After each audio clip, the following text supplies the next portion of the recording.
ఆత్మీకరించి మీ ధవళ సింహాసనంలో ఎలా ప్రభా తోసివేసి పాపులమైన మా కొరకు అయా మా వంటి వారిలో ఒకరిగా జన్మించి మా పాపముల కొరకు సిలువలో బలియాగం చేసి మీ అద్భుతమైన ప్రేమ సంకల్పాలు మీ ఆడలు కనపరిచిన తండ్రి వందనాలు అయా. ఇంతవరకు స్తుతించి మీ ప్రేమను జ్ఞాపకం చేసుకుని మీ వాక్యమును ధ్యానించాలని ఆశపడుతున్నాం. మీ మాటలు నిష్ప్రయోజనకరమైన మీ మాట కొరకు ఆశతో కనపడుతున్నాం. మీ మాటలో ఉన్న ఆదరణ కొరకు అయినా ఇష్టపడుతున్నాం. మానవాత్మను మరుగుపరిచి మానవ స్వరమును మరుగుపరిచి మహిమ కలిగిన మీ సహాయం మనోహరమైన మీ స్వరము అయా ఈ వారములు ఈ దినములు ఈ సమయంలో మా జీవితాలకు అయా ఆశీర్వాదకరంగా అనుగ్రహించమని సమస్త మహిమ ఘనత ప్రభావం మీరే పొందమని ఏస్తున్నామన్న ప్రార్థించి వేడుకొచ్చున్నాం తండ్రి. అవును, దయచేసి కూర్చున్నామండి.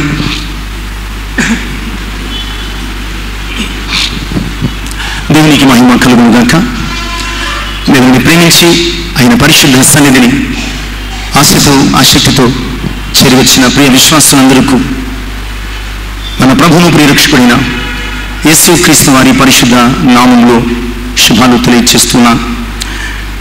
దేవుడు మనకు అనుగ్రహించినటువంటి 2025వ సంవత్సరం ఈ ఫిబ్రవరి నెలలో ఈ మొదటి ఆదివారపు ఆరాధన ప్రియులారా, మీకు తెలుస్తుందో లేదో, మీకు అర్థమవుతుందో లేదో, ఒక జనవరి మాసంలోనే మనకు తెలిసిన వారు, ప్రియులైన వారు, మనతో బాగా సాన్నిహిత్యం కలిగిన వారు ఎంతోమంది మన మధ్యలోంచి వెళ్ళిపోయారు.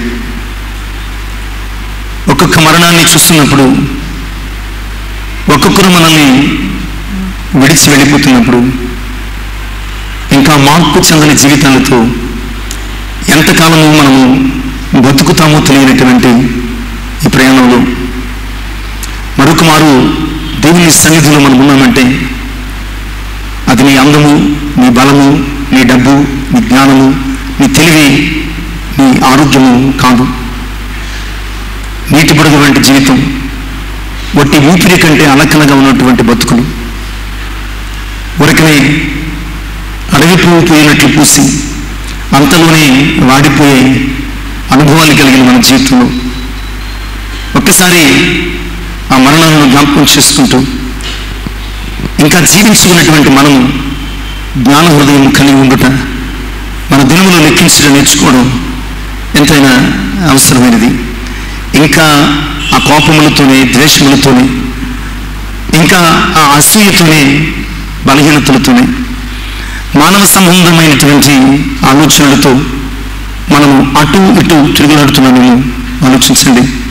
ఈ క్షణం చూసిన వారు మరుక్షణం మరుగైపోతున్నటువంటి దినాల్లో మరొక మారు దేవుని సన్నిధిని మనల్ని మనము పరిశీలన చేసుకోవలసిన, మన జీవితాలను సరి చేసుకోవలసిన అవసరత ఎంతైనా ఉన్నది. కనుక దేవుని సన్నిధిని నిర్లక్ష్యం చేయకుండా సమయానికి దేవుని సన్నిధికి రావడానికి, దేవుని సన్నిధిలో గడిపే ఈ కొంత సమయమైనా సరే మనము ప్రాపర్గా ఉండడానికి, క్రమముగా ఉండడానికి, మర్యాదకరంగా ఉండడానికి, ఆయనను మహిమపరచడానికి మనం సిద్ధపడాలి. ప్రియులారా, ఆయనను మహిమపరచడం అంటే మన దగ్గర ఉన్న కానుకలు ఇచ్చి, మన దగ్గర ఉన్నటువంటి వెండి బంగారాలు ఇచ్చి కాదండి.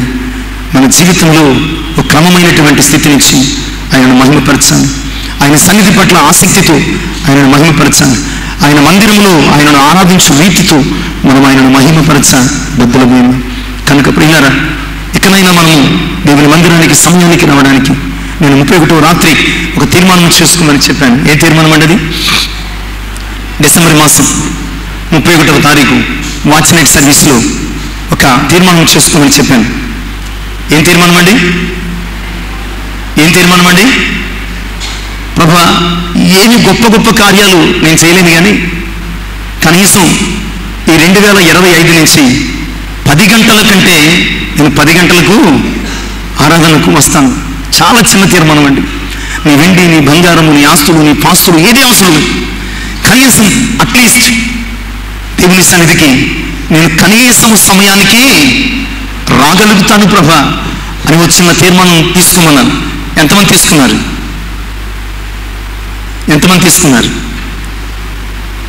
తీసుకున్నారు. కానీ వీళ్ళారా, తీర్మానం తీసుకున్నది మన జీవితంలో అమలు చేయడానికి మాత్రం మనం ఇంకా ఎందుకు ఆలస్యం చేస్తూ ఆయాసపడుతున్నాం? వీళ్ళారా, మనం ఆలస్యంగా వచ్చినంత మాత్రాన దేవుని నష్టపోయేది ఏమీ లేదు, త్వరగా వచ్చినంత మాత్రాన దేవునికి ఒరిగేది ఏమీ లేదు.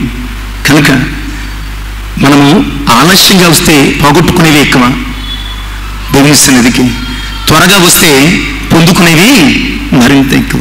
కనుక ప్రియారా, నీ జీవితంలో దేనినైనా నిర్లక్ష్యం చేస్తే తిరిగి దానిని పొందుకుంటావేమో, కానీ దేవుని సన్నిధిని నిర్లక్ష్యం చేస్తే మాత్రం ఎప్పటికీ ఆ ఆశీర్వాదము, ఆ క్షణాలలో నీకు లభించే దీవెన మేలు ఎప్పటికీ పొందుకోలేవు. గడిచిన గురువారం ఆరాధనలో నేను చెప్పాను, దేవుని సన్నిధిలో ఉండే మేలులను గురించి, దేవుని మందిరంలో ఉండే ఆశీర్వాదాలను గురించి చాలా విషయాలు మనం గురువారము ధ్యానం చేసుకున్నాం.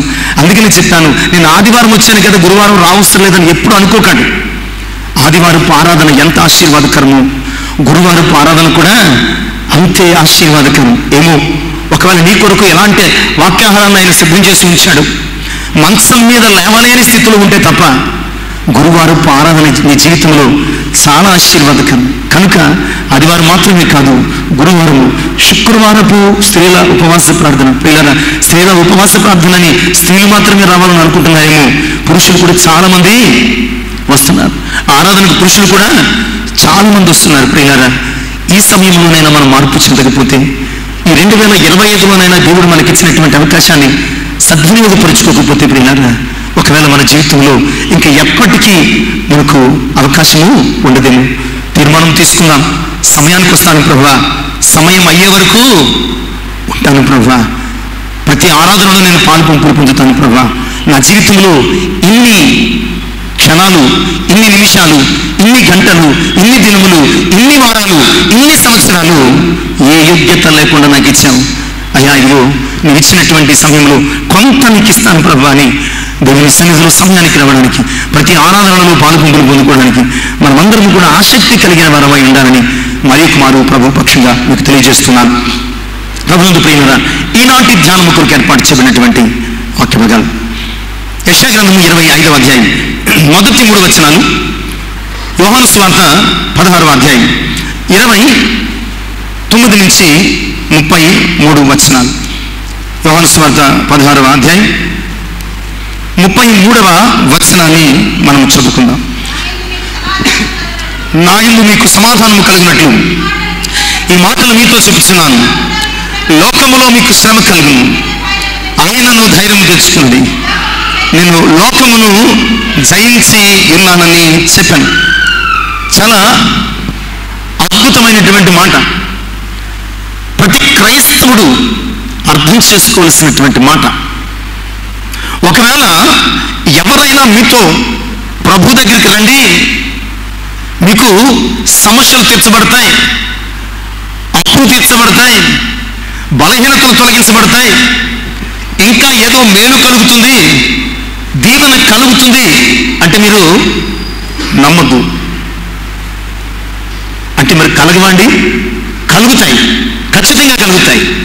అది నీకు అవసరమని దేవుడు అనుకుంటే, స్వస్థత నీకు అవసరమని దేవుడు అనుకుంటే, సమస్య పరిష్కారం నీకు అవసరమని దేవుడు అనుకుంటే, వ్యాధిలోని విడుదల పొందడం నీకు అవసరమని దేవుడు అనుకుంటే, కష్టాల నుంచి నీవు విమోచించబడ్డం అవసరమని దేవుడు అనుకుంటే ఖచ్చితంగా నీ జీవితంలో తీర్చబడతాయి. కానీ వాటి వలన నీవు దేవుని నమ్ముకోవడం అన్నంత అవివేకము, అవిశ్వాసం ఇంకేమీ లేదు.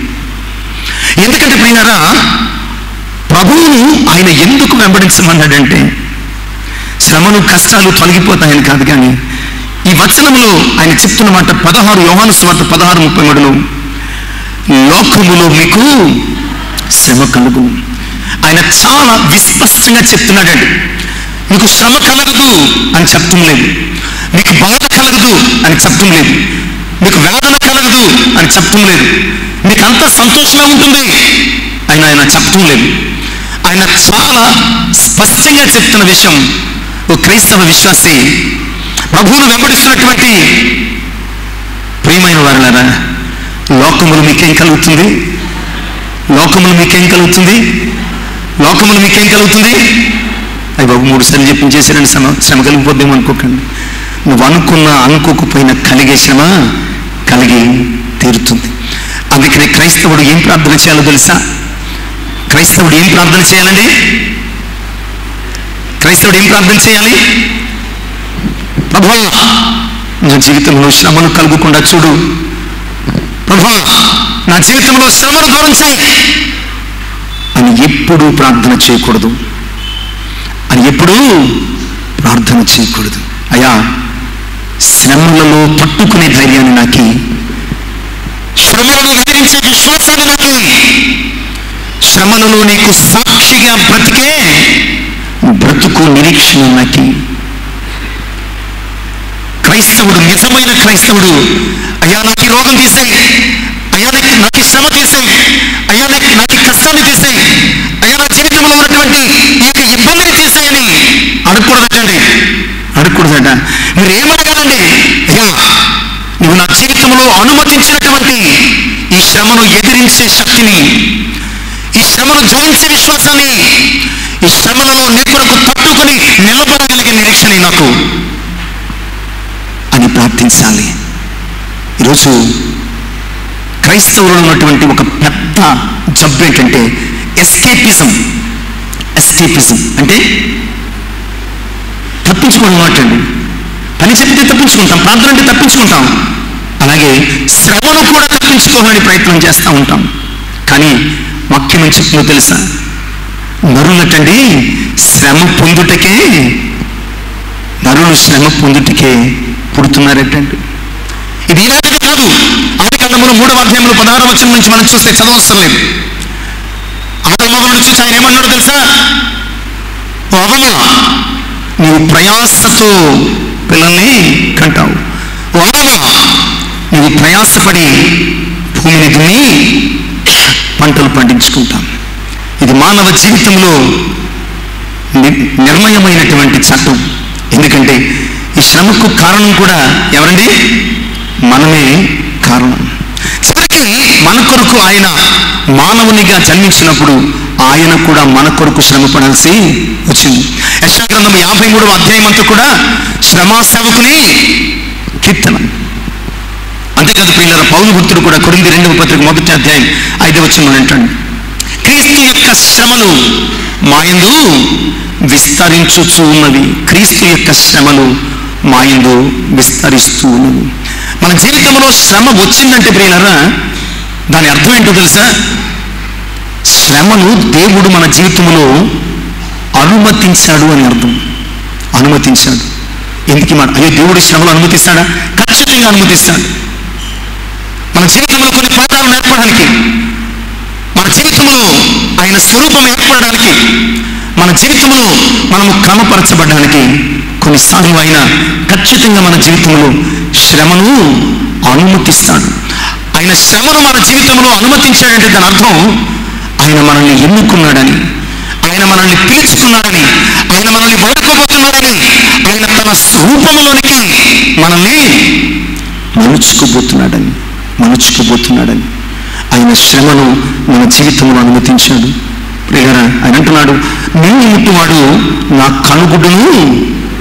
ఇలా పలికిన దేవుడు ఆయనకు తెలియకుండానే మన జీవితంలో శ్రమలను పంపిస్తాడా? ఖచ్చితంగా ఆయన మన జీవితంలో శ్రమలకు అనుమతినిస్తేనే మనము శ్రమ పడవలసిన వారమైన మన సంగతిని దేవుని యొక్క వాక్యం ద్వారా జ్ఞాపకం చేస్తున్నాడు. అయితే ఇక్కడ ఇంకొక గొప్ప వాగ్దానాన్ని చేస్తాడు. నేను లోకములో మీకు శ్రమ కలుగును అని చెప్పినటువంటి ప్రభువే ఆ చివరి భాగములు అంటాడు, నేను లోకమును. దాని అర్థం ఏంటంటే మీరు కూడా లోకాన్ని జయించాలి, మీరు కూడా లోకాన్ని జయించబద్దులై ఉన్నాం. అందుకని యోహాను తన 1వ పత్రిక 5వ అధ్యాయం 4వ వచనాలు ఆయన అంటాడండి, లోకమును జయించిన విజయము మన విశ్వాసము. మన ప్రభు, మన రక్షకుడు యేసయ్య, ఆయన మన కొరకు శ్రమ పడ్డాడు, శ్రమను జయించాడు. అలాగే మనము కూడా ఆయన వారసులంగా శ్రమ పడవలసిన వారమైనాం. అయితే ఆ శ్రమను జయించాల్సిన విశ్వాసమును కూడా కలిగి ఉండబద్దులమైన ఒక భక్తుడు అంటాడు, శ్రమను బట్టి దుఃఖపడుతున్నావా? శ్రమను బట్టి వేదన చెందుతున్నావా? శ్రమను బట్టి ఏడుస్తున్నావా? శ్రమను బట్టి కృంగిపోతున్నావా? అలా ఎంత మాత్రం చేయకు. నువ్వు శ్రమ పడుతున్నావంటే దాని సంకేతం ఏంటో తెలుసా? నువ్వు ఇంకా బతుకున్నావని అర్థం. నువ్వు శ్రమ పడుతున్నావంటే నువ్వు సజీవులుగా ఉన్నావని. శవానికి శ్రమ తెలుస్తుందా? శవానికి కష్టం తెలుస్తుందా? శవానికి బాధ తెలుస్తుందా? నువ్వు శ్రమ పడుతున్నావంటే ఇంకా నీవు సజీవురాలుగా ఉన్నామని అర్థం చేసుకో. సజీవుడైన యేసు వైపు చూస్తూ ఈ శ్రమానుభవములు ముందుకు సాగిపో. 2-3 వారాల క్రితం అనుకుంటాం ఈ శ్రమను గురించి మనం ధ్యానం చేసుకున్నాం. అప్పుడు ప్రియురా, శ్రమలో మనము ఏం చేయాలి అన్న విషయాన్ని, స్తుతించాలి లేదా విశ్వసించాలి లేదా ధైర్యం తెచ్చుకోవాలి, ఇలాగ ఒక 5 విషయాలు మనం ధ్యానం చేసుకున్నాం. శ్రమలో మనం ఏం చేయాలో అన్న విషయం మీద అనమాట అండి. ఈరోజు శ్రమలో మనము ఏం చేయకూడదు నేర్చుకున్నాం. ఏం చెయ్యాలి అంటే స్తుతించాలని, విశ్వసించాలని, ధైర్యం తెచ్చుకోవాలని, ఇక చాలా విషయాలు, ఒక 4-5-6 విషయాలు మనం చూసాం. ఇప్పుడు శ్రమలో నీవేం చేయకూడదు, ఈ విషయాలు మనం ఆలోచన చేద్దాం. ఎందుకంటే శ్రమలో మనము చెయ్యాల్సినవి చెయ్యము, సరికదా? శ్రమను బట్టి మనము చెయ్యకూడని విషయాలు చాలా చేసేస్తూ ఉంటాం. చెయ్యకూడని విషయాలు చాలా చేసేస్తూ ఉంటాం. ఫర్ ఎగ్జాంపుల్, శ్రమ కలిగినప్పుడు మనలాంటి వాళ్ళు ఎవరు చర్చికి వెళ్ళండి, విశ్వాసులతో చర్చికి వెళ్ళండి, మీకు దేవుడి కష్టాలు బాగానే ఉంది, వచ్చాను. ఇంకొకరు చెప్తారు, మీరు వెళ్ళారు కానండి చర్చికి, మీ ఇంట్లో శ్రమలకు పలానా దోషం కారణం అండి, పలానా దోషం కారణం అండి. ఒక్కసారి అక్కడికి వెళ్ళి శాంతి చేయించుకుంటే పని అయిపోద్దండి. లేకపోతే మీ ఇంట్లో చిన్న మార్పు చేసుకుంటే పని అయిపోద్దండి. లేకపోతే ఇలాంటి ఒక పని చేస్తే మీ శ్రమలన్నీ పోతాయండి.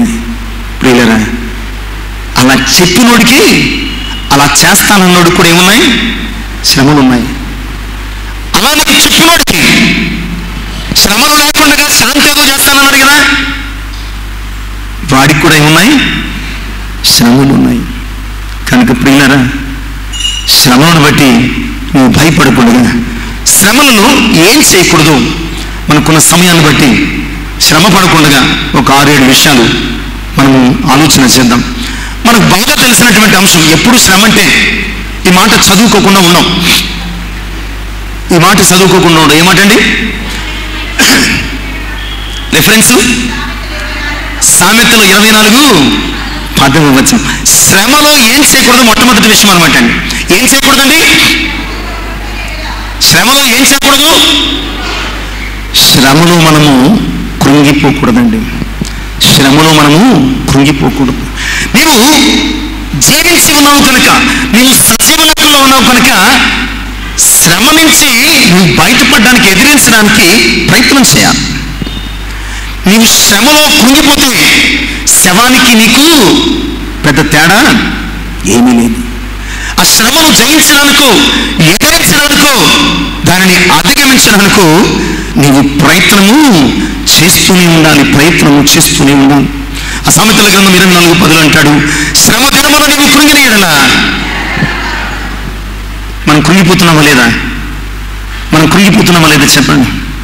ఎంత గొప్ప విశ్వాసమైనా, అయ్యో నాకే ఎందుకు శ్రమ రావాలా? ఎప్పుడు చూసినా శ్రమలండి. ప్రియమైన, శ్రమ దినమును కృంగిపోకుండా నీ జీవితంలో శ్రమను బట్టి నీవు అతిశయించగలగాలి. ఎందుకంటే నువ్వు శ్రమలో ఉన్నావంటే దేవుని జ్ఞాపకంలో ఉన్నావని అర్థం. నువ్వు శ్రమలో ఉన్నావంటే దేవుని చేతుల్లో ఉన్నావని అర్థం. నువ్వు శ్రమలో ఉన్నావంటే దేవుని భద్రతలో ఉన్నావని అర్థం. నువ్వు శ్రమలో ఉన్నావంటే దేవుని చేత నీవు చెక్కబడుతున్నావని, మలచబడుతున్నావని, ఆయన రూపంలోనికి నీవు మార్చబడుతున్నావని అర్థం. ప్రియ సంఘమా, నువ్వు శ్రమలో కృంగిపోతుంటే కనుక నువ్వు చేత కాని వానిగా అయిపోతావు. మనం అప్పుడప్పుడు ఎవరైనా నీకేం చేత కాదంటే ఏమంటాము? ఏమంటామండి? ఎక్కడ లేని పౌరుషం వచ్చేది. నాకెందుకు చేత కాదు, నీకే చేత కాదు చూడు అని చెప్పేసేసి పిల్లల మొదలు పెద్దల వరకు, పిల్లలంటే చైల్డిష్ మెంటాలిటీ. ఏదైనా నీకు రాదు అంటే వాళ్ళు ఏం చేస్తారు? వారు తెగించి చేసేయడానికి.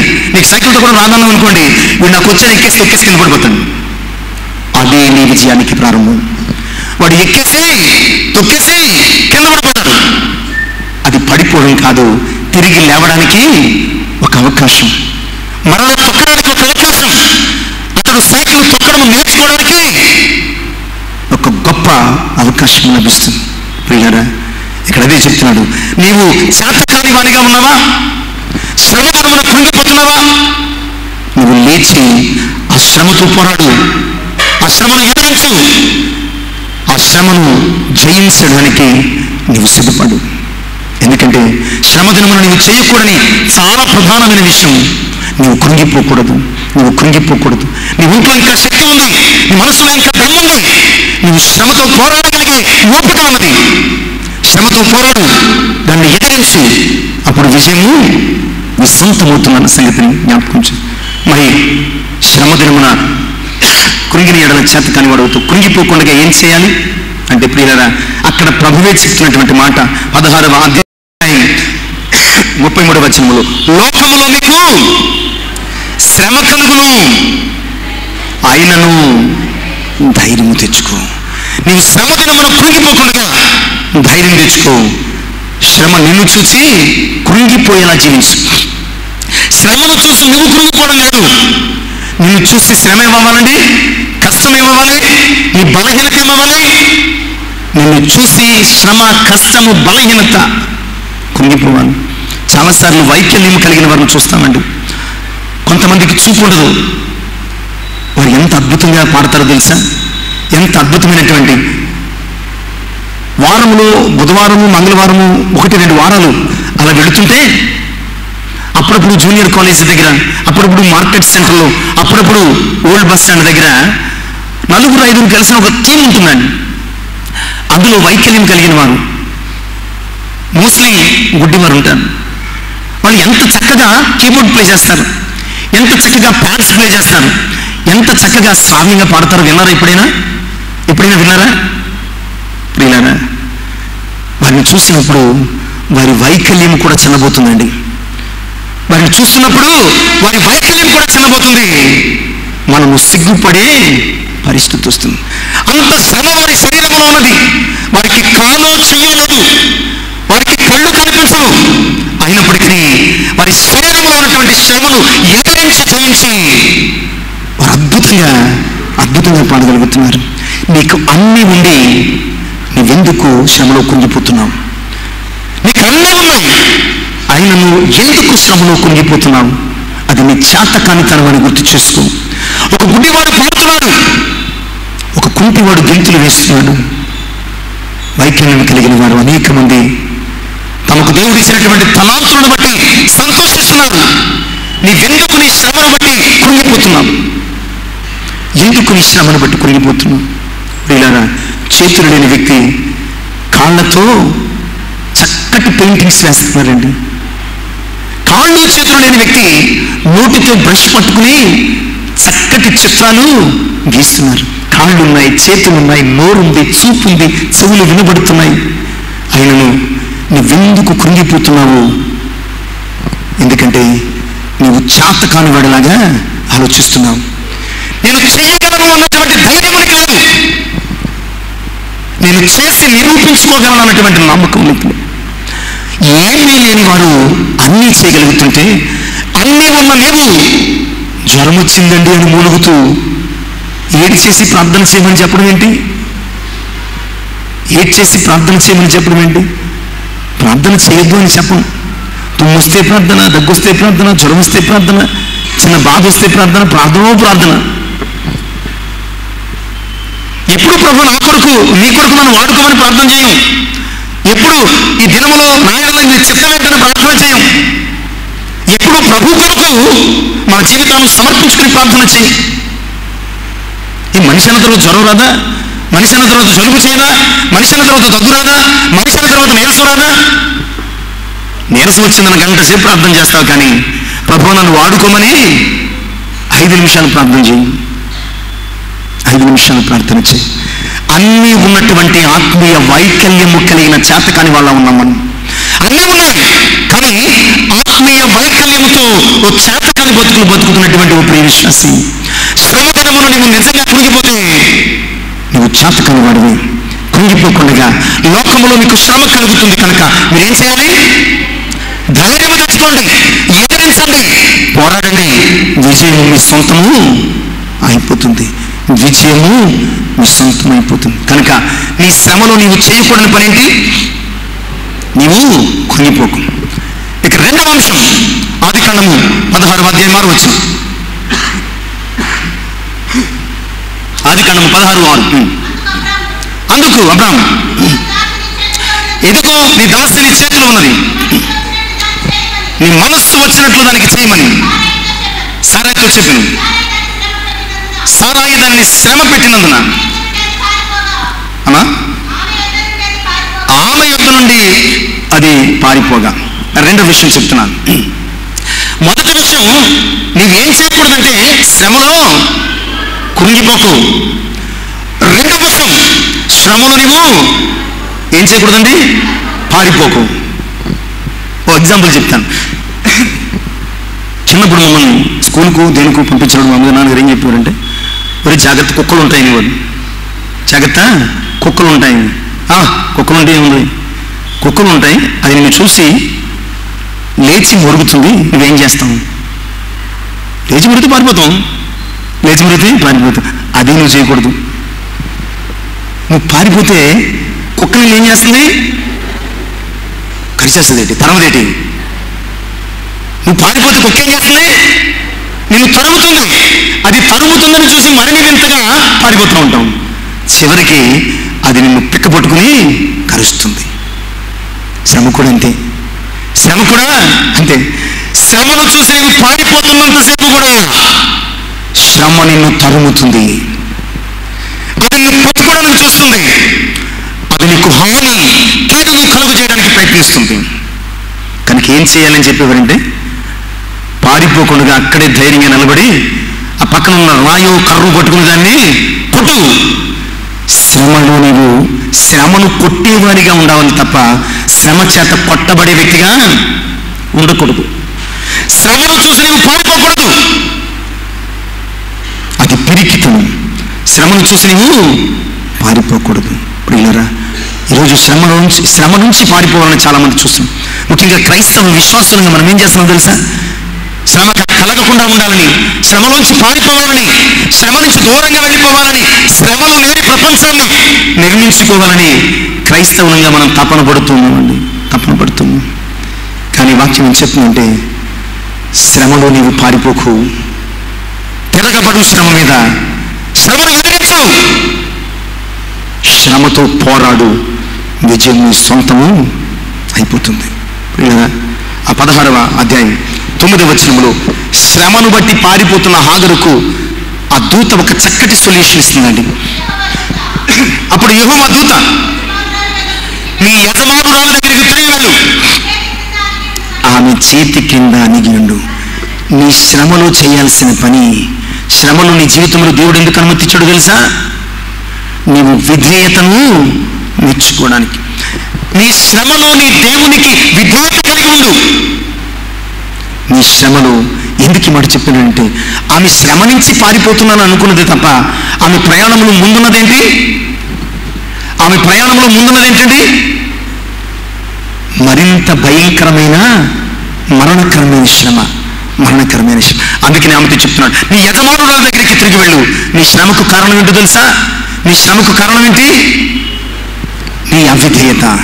నీ శ్రమకు కారణము నీ అవిధేయత, నీ యజమానురాలి పట్ల నీ నిర్లక్ష్య స్వభావము నీ శ్రమకు కారణం. కనుక వెళ్ళు, నీ యజమానురాల దగ్గరికి వెళ్ళి అన్నికి ఉండుము, విధేయత నేర్చుకో.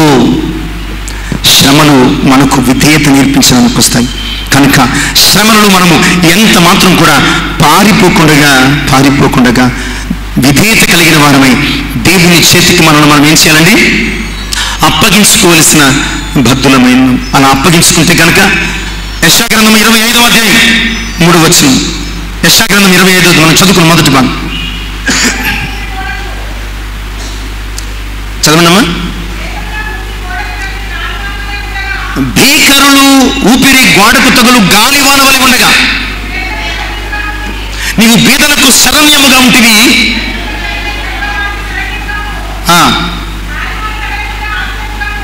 గాలి వాన తగలకుండా ఆశ్రయముగాను వెట్ట తగలకుండా నీడగాను ఉంటివి. చాలండి. నువ్వు శ్రమలు తిరిగి నీ దేవుని ఎద్దుకు వెళ్ళగలిగితే ఆయన యుద్ధ విధేయత, ఆమెను ఎక్కడికి వెళ్ళమన్నాడండి? నీ యజమానురాలు దగ్గరికి వెళ్ళమన్నాడు. శ్రమలు మనం కూడా ఎక్కడికి వెళ్ళాలండి? మన యజమాని అయినటువంటి యేసయ్య దగ్గరికి వెళ్ళి విధేయత నేర్చుకోవాలి. అప్పుడు మనకు మన శ్రమలు ఆశ్రయమై ఉంటాడు. రెండు విషయాలు నేర్చుకున్నాం. మీకు శ్రమ ఉందా లేదా చెప్పండి. ముందు మీకు శ్రమ ఉందా లేదా? ఉంది. కనుక నీ శ్రమలో నీవేం చేయకూడదు? కృంగిపోకూడదు. నీ శ్రమలో నీవేం చేయకూడదు? పారిపోకూడదు. ఇక మూడోది కూడా మనం చూద్దాం. యోబు గ్రంథం 2వ అధ్యాయం 9-10 వచనాలు. 9-10 వచనాలు. అతని భార్య వచ్చి, ఇంకనూ నీవు యథార్థతను వదులుకుందువా? దేవుని దూషించి మరణము కమ్మని. అందుకతను మూర్ఖురాలు మాట్లాడినట్లు మాట్లాడద్దు. మనము దేవుని వలన మేలు అనుభవిస్తున్నాము కానీ కీడు అనుభవింపతగమా అనెను. ఈ సంగతులలో ఏ విషయమందును యోబు నోటి మాటతోనైనను పాపము చేయలేదు. ఇక మూడవది, శ్రమలో మనం ఏం చేయకూడదు? ఏమండి? శ్రమలో మనము దూషించకూడదు. శ్రమలో మనం ఏం చేయకూడదండి? దూషించకూడదు. శ్రమ వచ్చిన వెంటనే మనం దూషణలు మొదలు పెడతాం. ఒకవేళ పక్క వ్యక్తిని శ్రమ వస్తే పక్క వ్యక్తిని దూషిస్తాం. ఒకవేళ మనకే మనం శ్రమ తెచ్చుకుంటే ఏం చేస్తాం తెలుసా? అందరికీ దేవుడు సంతోషాన్ని ఇచ్చాడు, నాకే శ్రమలు కలుగు చేశాడు, నాకే శ్రమలు కలుగు చేశాడు. ప్రియులారా, మనకు కలిగే శ్రమలలో వెంటనే మనం నోరు జారుతాం, దూషించడం మొదలు పెడతాం, తిట్టడం మొదలు పెడతాం, కోపడం మొదలు పెడతాం. ప్రియులారా, యోబు యొక్క శ్రమను చూసి యోబు భార్య అంటుంది, ఎందుకు వచ్చిన బతుకు? దేవుణ్ణి దూషించి చచ్చిపో, దేవుణ్ణి దూషించి చచ్చిపో, ఎందుకే శ్రమ? ప్రియులారా, యోబు అంటున్నాడు, మూర్ఖురాలు మాట్లాడినట్లు మాట్లాడకు. శ్రమలో దేవుణ్ణి దూషించేవారు ఎవరటండి? శ్రమలో దేవుణ్ణి దూషించేవారు ఎవరు? మూర్ఖులు. మూర్ఖులు. ఆ శ్రమలో దేవుని ప్రణాళికను అర్థం చేసుకునేవారు జ్ఞానవంతులు. ఆ శ్రమ ఎందుకు వచ్చిందో ఆలోచన చేసేవారు వివేకవంతులు. అంటున్నాడు, శ్రమలో దూషించి చచ్చిపోయేందుకు వచ్చిందని భార్య అంటే మూర్ఖురాలు మాట్లాడినట్లు మాట్లాడకు. మూర్ఖురాలు మాట్లాడు. ఈరోజు చాలా మంది క్రైస్తవులు శ్రమను బట్టి మనుష్యులను దేవుణ్ణి దూషిస్తున్నారు. చాలా మంది శ్రమను బట్టి మనుష్యులను దేవుణ్ణి దూషిస్తున్నారు. కానీ యోబు ఏం చేశాడో తెలుసా? శ్రమను బట్టి దేవుణ్ణి స్తుతించాడు. గడిచిన దినాలను మనం జ్ఞాపకం చేసుకున్నాం. యోబు దూషించలేదు, భార్య దూషించమని చెప్తున్నా, స్నేహితులు దూషిస్తున్నా, యోబు మాత్రం దేవుణ్ణి స్తుతించాడే తప్ప దూషించలేదు. అందుకని యోబుకు తన క్షేమస్థితి మరలా కలిగింది. రెట్టింపు ఆశీర్వాదాన్ని యోబు తన జీవితంలో పొందుకున్నాడు. ఈరోజు ప్రియులారా, శ్రమలో నీవేం చేస్తున్నావు? ఒకవేళ దేవుని దూషిస్తున్నావా? శ్రమకు కారణమైన పరిస్థితులను దూషిస్తున్నావా? శ్రమకు కారణమైనటువంటి వ్యక్తుల మీద విరుచుకుపడుతున్నావా? శ్రమలో నీవు దూషించకుండా దేవుణ్ణి స్తుతించు. శ్రమ నీకు వరం అవుతుంది, శ్రమ నీకు ఆనందం అవుతుంది, శ్రమ నేను ఆత్మీయతలో పెంచుతుంది అనే సంగతిని జ్ఞాపకం చేస్తుంది. ఇక 4వ విషయాన్ని కూడా మనం ఆలోచన చేద్దాం. యోహాను సువార్త 14వ అధ్యాయం మొదటి వచనం. యోహాను సువార్త 14వ అధ్యాయం, మీ హృదయములను కలవరపడనీయకుడి. చాలండి. శ్రమలో మనము చేయకూడని 4వ విషయం ఏంటండి? కలవరపడనీయకండి.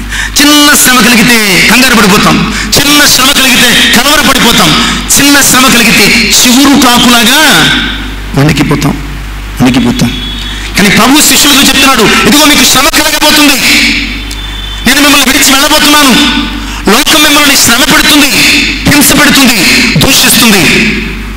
ఆ పై వచనాలను అన్నీ కూడా చెబుతూ ఈ 14వ అధ్యాయం మొదటి వచనం వింటాడు, కనుక మీకు రాబోవు దినములలో కలిగే శ్రమలలో మీరేం చేయొద్దు? విశ్వాసి కలవరపడ్డాడు. మీకు రాబోయే దినములలో శ్రమలు సంభవించబోతున్నాయి. మీకు రాబోయే దినములలో కష్టాలు రాబోతున్నాయి. మీకు రాబోయే దినములలో హింసలు కలగబోతున్నాయి. ఓ నా ప్రియ శిష్యులారా, వాటన్నిటినీ చూసి మీరు కలవరా పడద్దు.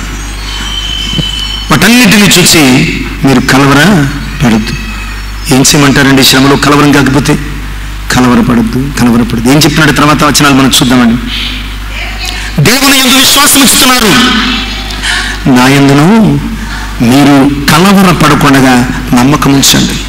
మీరు కలవరపడకుండా ఏముంచమన్నాడండి? నమ్మకం ఉంచండి. మీ శ్రమలు మేలు కొరకని, ఈ శ్రమలు దేవుడే మీ జీవితంలో అనుమతించాడని, వాటిని జయించే శక్తిని కూడా ఆయన ఇస్తాడని, శ్రమ నుంచి తప్పించుకునే దారిని కూడా, మార్గాన్ని కూడా ఆయన ఏర్పాటు చేస్తాడని మీరు దేవుని యందు నమ్మకం ఉంచండి. యెషయా గ్రంథము 28వ అధ్యాయం 16వ వచనపు చివరి భాగంలో అంటాడండి. యెషయా గ్రంథం 28వ అధ్యాయం 16వ వచనపు చివరి భాగంలో, విశ్వసించువాడు కలవరపడడు, విశ్వసించువాడు కలవరపడడు. ప్రియ విశ్వాసులారా, నీవు శ్రమలు చేయకూడనటువంటి 4వ పని, కలవరపడకు.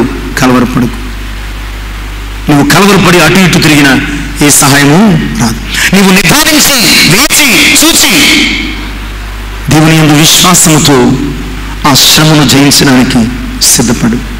దేవుని యందు విశ్వాసం ఉంచుతున్నారు, నాయనను విశ్వాసం ఉంచు. ఒకవేళ నీ శ్రమను బట్టి నువ్వు కలవరపడుతున్నావేమో, ఒకవేళ నీ శ్రమను బట్టి నువ్వు కంగారు పడుతున్నావేమో, ఒకవేళ నీ శ్రమను బట్టి నువ్వు తొందరపడుతున్నావేమో, అయ్యో ఎందుకు నాకు ఈ శ్రమలు, ఎలా భరించాలి, ఈ శ్రమలు ఎలా తట్టుకోవాలి, ఎలా ఈ శ్రమలు నా నుంచి దూరం అయిపోతాయి అని నీ ఊరికి నువ్వు వణికిపోతున్నావేమో. ప్రియులను, నీవు భయపడితే భయం తరుగుతుంది, వణికిపోతే నీవు బాధలు పడిపోతావు.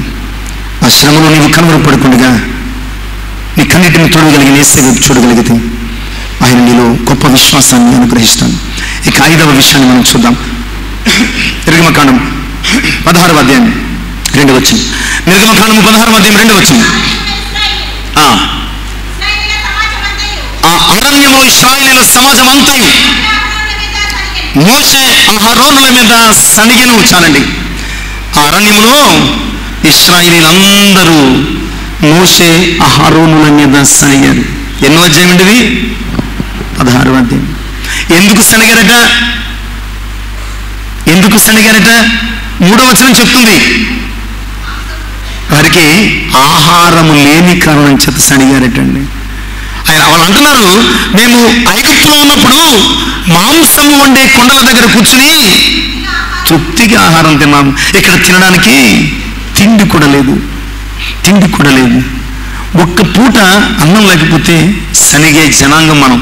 అవునా కదా? ఒక పూట కాదండి, అప్పుడప్పుడు సంఘం భోజనాలు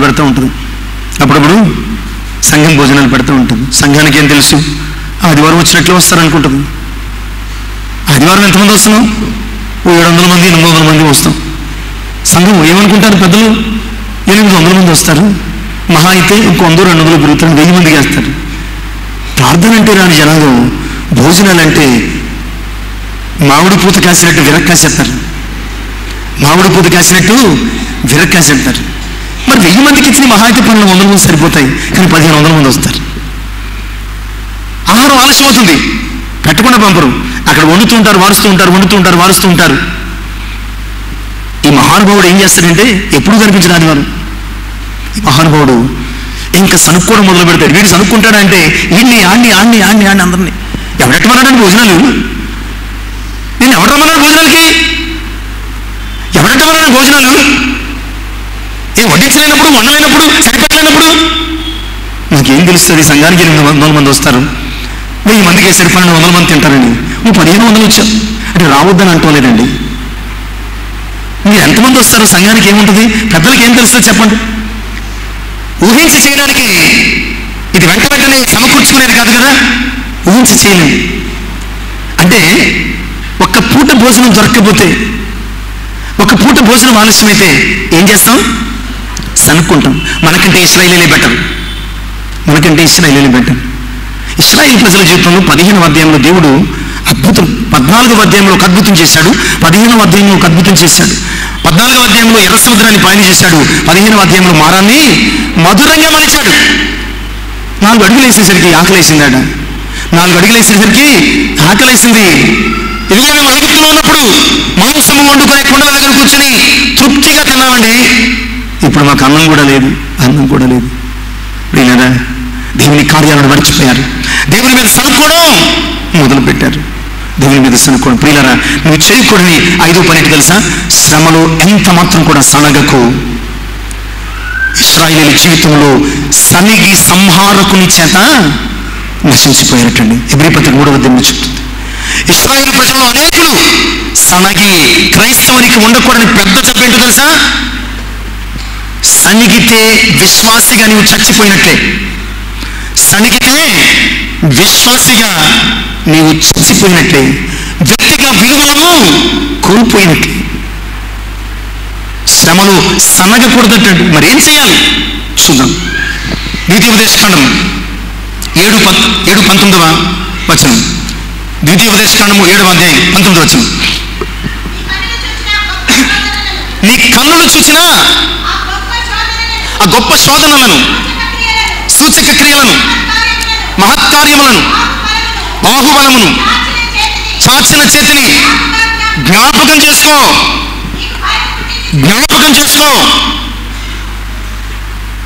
గతకాలమంతా నీ వల్ల దేవుడు జరిగించినటువంటి కార్యాలు, గతకాలమంతా నీ బ్రతుకులో ఆయన చేసినటువంటి అద్భుతాలు, గతకాలమంతా నిన్ను పోషించిన వైనం, గతకాలమంతా నిన్ను కాపాడినటువంటి ఆ అనుభవాలు ఒక్కసారి జ్ఞాపకం చేసుకో.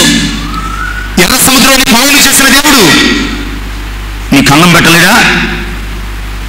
మానవుడు మధురంగా చేసిన దేవుడు నీ తప్పిక తీర్చలేడా? గతకాలంలో ఆయన చేసిన కార్యాలను జ్ఞాపకం చేసుకో. పూర్వకాలపు దినములలో నీ యొక్క పితరుల జీవితంలో ఆయన జరిగించిన అద్భుతాలు జ్ఞాపకం చేసుకో. నిర్గమకాండము 13వ అధ్యాయం 3వ వచనం కూడా చూద్దాం. నిర్గమకాండం 13వ అధ్యాయం 3వ వచనం.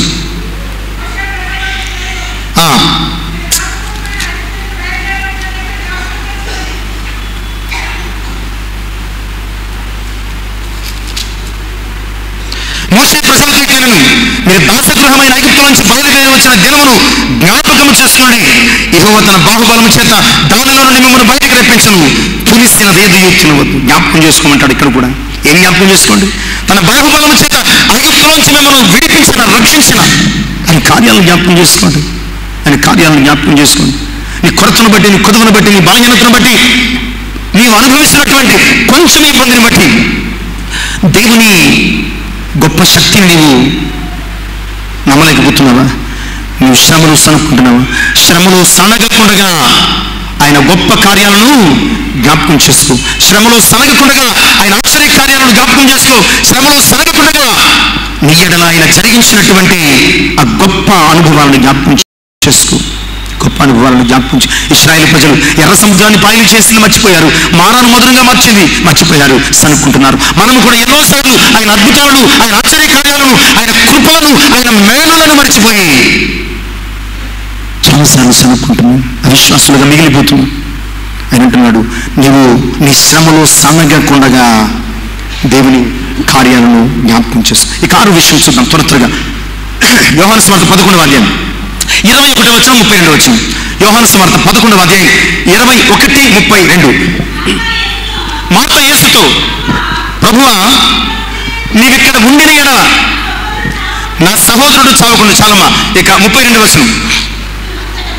అంతటా మరియా యేసు ఉన్న చోటుకు వచ్చి ఆయనను చూసి ఆయన పాదముల మీద పడి, ప్రభువా, నీవిక్కడ ఉండిన ఎడల నా సహోదరుడు చావకును. ఇక 6వ అంశం. శ్రమలో మనం ఏం చేయకూడదండి?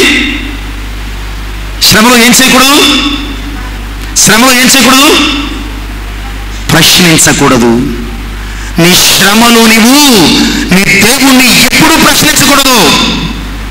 చాలాసార్లు శ్రమలో ప్రశ్నలు వేస్తూ ఉంటారు. నాకే ఎందుకు వచ్చింది? నాకే ఇవ్వాలా? నాకే పెట్టాలా? నన్నే కొట్టాలా? నాకే ఎందుకు ఈ శ్రమలు? దేవుని వాక్యం సెలవిస్తుంది. మరి మార్త అంటున్నారు, అయ్యా, నీవు ఇక్కడ ఉంటే నా సహోదరుడు చావకుండానే ప్రభువును ప్రశ్నిస్తున్నారు.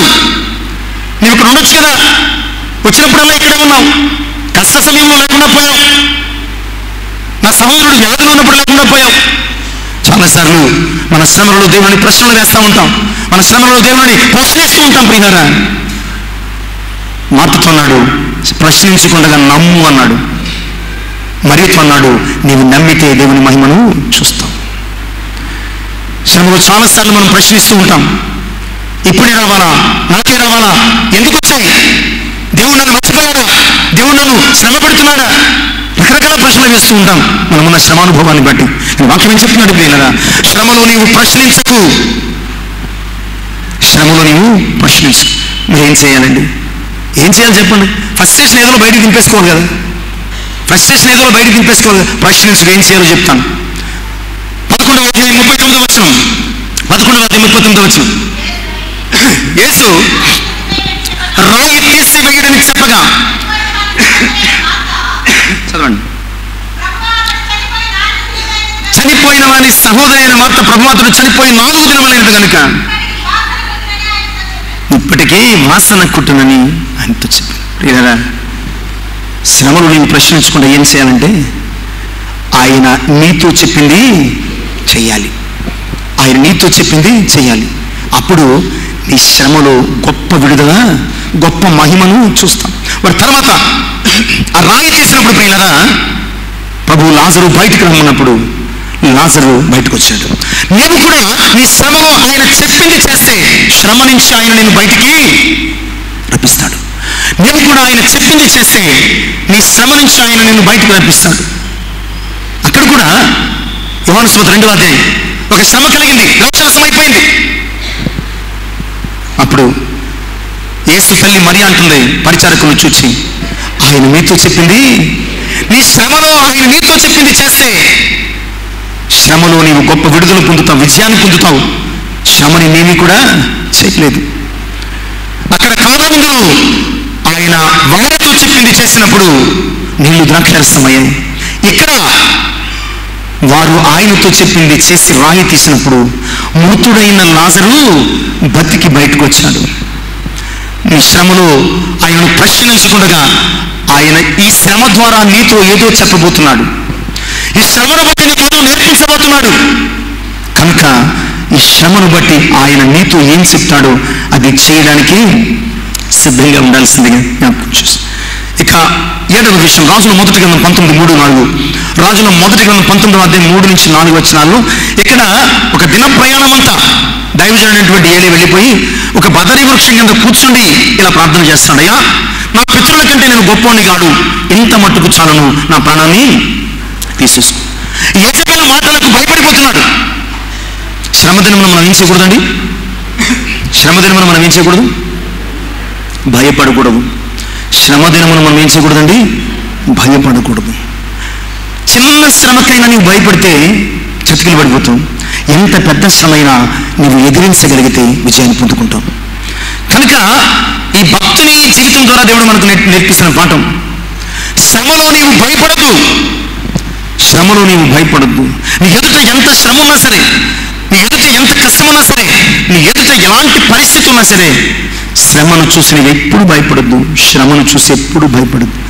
మనం ఏం చేయాలండి? రాజుల మొదటి గ్రంథం 19వ అధ్యాయం 5-8 వచనాలు. 2 మార్లు దూత వచ్చి అతనికి భోజనం పెట్టింది. 2 మార్లు దూత వచ్చి అతనికి భోజనం పెట్టగా వ్రాయబడుతున్న మాట ఏంటో తెలుసా?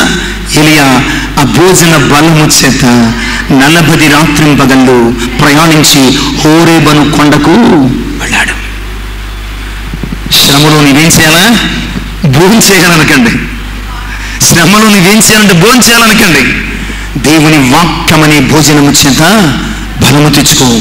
దేవుని వాక్యమనే భోజనము చేత బలము తెచ్చుకో. అప్పటి వరకు భయపడిపోయినటువంటి ఎలియా ఎప్పుడైతే దూత పెట్టిన భోజనము తిని లేచాడో, అతడు ఆ భోజనపు బలము చేత, నీవు కూడా వాక్య బలము చేత శ్రమ నుంచి నీవు జయము పొందు. నీవు కూడా దేవుని వాక్య బలము చేత శ్రమలలో విడుదల పొందు. ఆ భోజనపు బలము చేత 40 రాత్రింపగలు ప్రయాణించాడు. నీవు కూడా దేవుని వాక్యమని భోజనపు బలము చేత నీవు శ్రమను దాటిపోగలవు. ఇక చివరిదిగా 8వ అంశం కూడా చూసి ముగించుకుందామండి. నిర్గమకాండం 14:9-14 వచనాలలో ప్రియులారా, అక్కడ ఉన్నటువంటి సంఘటన తెలుసు. ముందు ఎర్ర సముద్రము, వెనుక ఫరో సైన్యం. ఇశ్రాయేలు ప్రజలు అంటున్నారు, ఐగుప్తులో మాకు సమాధులు లేవని ఇక్కడ తీసుకొచ్చాను. ఆ ఎర్ర సముద్రము దగ్గర కూర్చుని నెత్తి